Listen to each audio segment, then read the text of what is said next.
എന്ത് പറയുന്നത് സുഖമായിട്ട് പോണ്. എവിടെ ഇപ്പൊ കാണുന്നില്ലല്ലോ. എവിടെ പിന്നെ നമ്മളെ കാറിന് ഇടാൻ പറ്റും നല്ല കംഫർട്ടബിൾ ടയറുമാണ്. ടി വി അല്ലേ? ടി വി ആണ്. ഓക്കെ, ഒന്ന് കാണാൻ പറ്റും. വന്നു. യോക്കോമ ബ്ലൂവർത്ത് GT Max, അതായത് ജപ്പാൻ ടെക്നോളജിയിൽ നമ്മളെ ഇന്ത്യൻ റോഡുകൾക്ക് അനുയോജ്യമായിട്ട് മാനുഫാക്ചർ ചെയ്ത ടയറാണ് ശരിക്കും. എന്താണ് ടയറിന്റെ പ്രത്യേകത? ഇത് അസിമെട്രിക് പാറ്റേണാണ് വരുന്നത്. ഇൻസൈഡും ഔട്ട് സൈഡും വരുന്നുണ്ട്. ഇൻസൈഡ് പറഞ്ഞു കഴിഞ്ഞാൽ നമ്മൾ റൈഡ് കംഫർട്ടും, ഔട്ട് സൈഡ് പറഞ്ഞാൽ സ്റ്റെബിലിറ്റിയാണ് വരുന്നത്.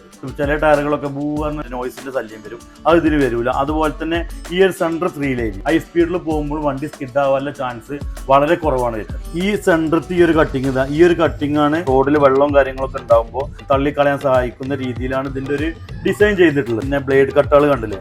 ഈ ഒരു കട്ടുകളുടെ പ്രത്യേകത പറഞ്ഞാൽ ടയർ ഒരുപാട് ചൂടാവുന്ന സമയത്ത്, ഒരുപാട് ലോങ് പോകുന്ന സമയത്തൊക്കെ ടയർ പൊട്ടുന്ന ഒരു സാഹചര്യം വരില്ല. കാരണം അത്രത്തോളം സേഫ്റ്റിക്ക് പ്രാധാന്യം കൊടുക്കുന്ന ഒരു പാറ്റേണാണ്. യോക്കോമന്റെ എല്ലാ ടയറുകൾക്കും 5 വർഷം വാറണ്ടി ഉണ്ട്. ഓക്കെ, നമുക്ക് ഉറപ്പിക്കാം.